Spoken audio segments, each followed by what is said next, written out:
Tudo bem? Então, a professora vai explicar um pouquinho o que é fábula, tá? A fábula, ela consiste em ser um gênero textual, né? Ah, professora, o que é um gênero textual? É um tipo de texto, né? E nesse texto é bem interessante, toda fábula é assim, viu? É bem interessante que, assim, os animais, eles tomam um comportamento humano. Por exemplo, os animais vestem roupas humanas, os animais se alimentam, se comportam como se fosse um humano. Sabe quem criou a fábula? Um escravo grego chamado Êxopo, né? Há cerca de 2.500 anos, né? Ele que criou a fábula. E o objetivo dele ter criado a fábula foi justamente isso, servir como crítica dos seres humanos.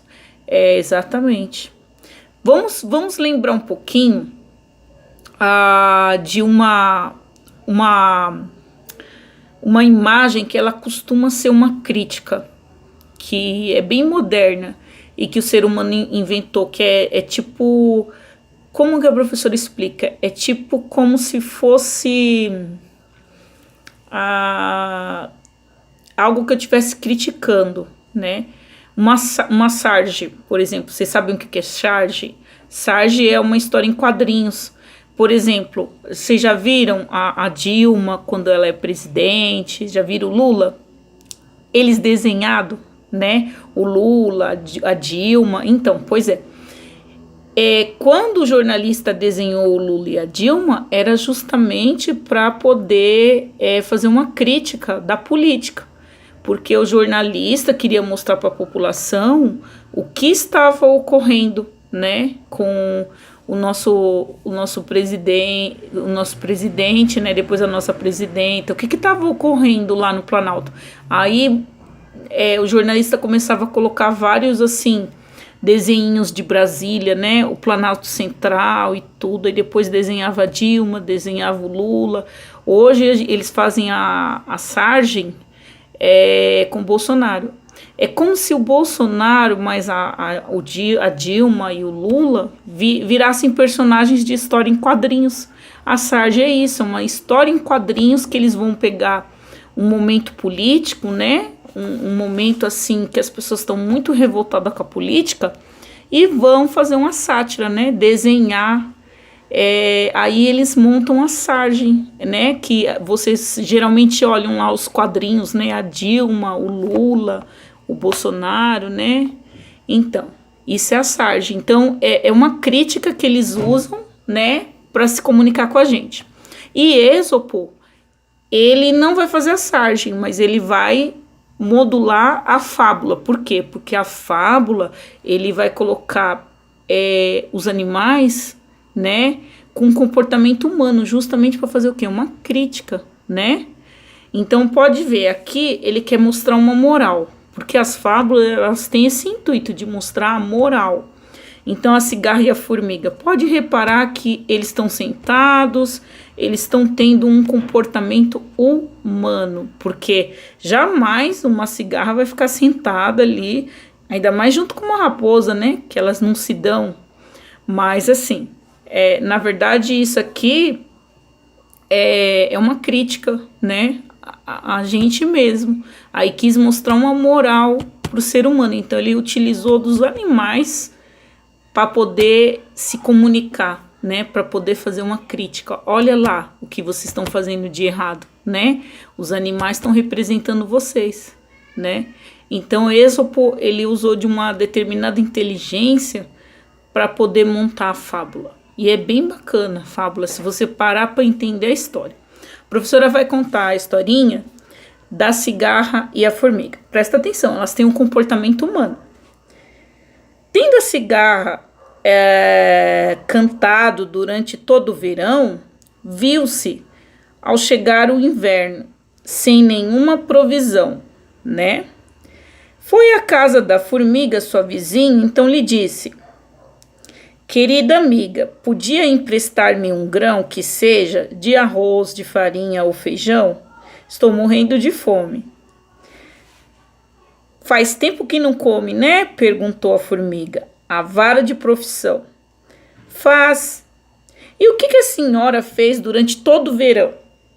Eu cantei, disse a cigarra. Pois é, né? Cantou. Agora você dança, né? O que ela quis dizer? Ela quis dizer que o problema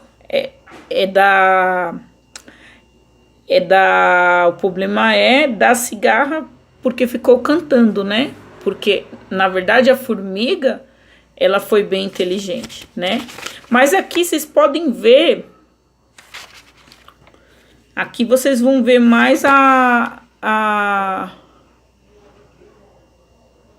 história um pouquinho trocada aqui. Aqui não aparece o desenho da cigarra e nem da formiga, só aparece o desenho da raposa e da cegonha, né? Olha lá, só aparece o desenho da raposa e da cegonha. Também pode cair na questão, né? Agora aqui é o texto 2, que é a raposa e a cegonha. A professora leu o texto 1, que é a cigarra e a formiga, né? Como que era a fábula da cigarra e da formiga? A cigarra, ela ficava cantando ao invés de guardar o trigo, né? E depois ela se viu com fome. Por quê? Porque o verão passou, chegou o inverno, né? E o que a formiga fez durante o verão? Ela foi colhendo o trigo, ela foi trabalhando. E a cigarra estava cantando. Aí, quando a cigarra se viu com fome, ela foi atrás da formiga. A formiga tem comida armazenada. Quando ela chegou lá para pedir, o que a formiga perguntou? Por que a senhora não colheu que nem eu? Aí a cigarra falou, não colhi porque eu cantei. Aí o que a formiga disse para a cigarra? Então agora você dança. Então isso é uma moral para dizer que o preguiçoso, né, nunca alcança, né? O preguiçoso, em vez de trabalhar e segurar, ele não tem essa fama, né? A formiga já é trabalhadora. Vamos lá, a raposa e a cegonha, né? Eu vou contar essa historinha. Um dia a raposa convidou a cegonha para jantar, querendo pregar uma peça na outra, né? Olha só, a raposa sempre fazendo as brincadeirinhas dela. Serviu a sopa num prato raso, logo para quem, né? Para dona cegonha.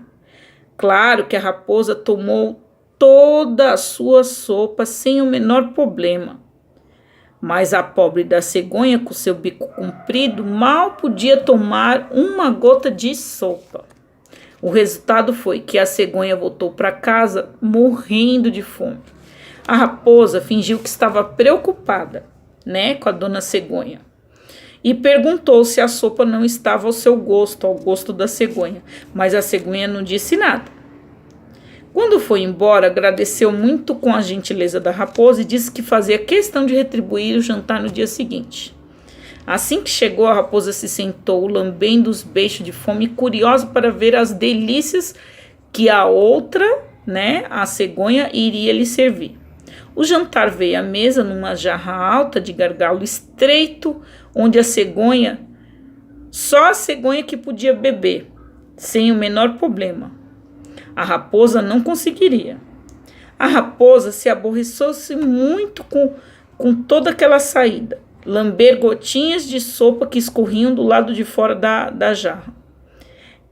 E ela, a raposa, aprendeu bem a lição.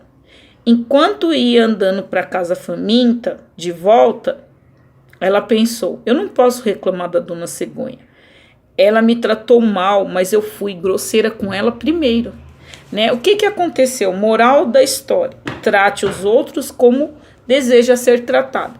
O que aconteceu nessa história? Veja bem. A raposa queria pregar uma peça na cegonha. Chamou a cegonha para jantar. Quando chegou lá, na hora de oferecer o prato para a cegonha, né? Ela ofereceu num prato raso, tirando o sarro da cegonha, né? Falando, agora eu quero ver se ela bebe. Só que a cegonha não conseguiu beber porque ela tem um bico muito fino, né?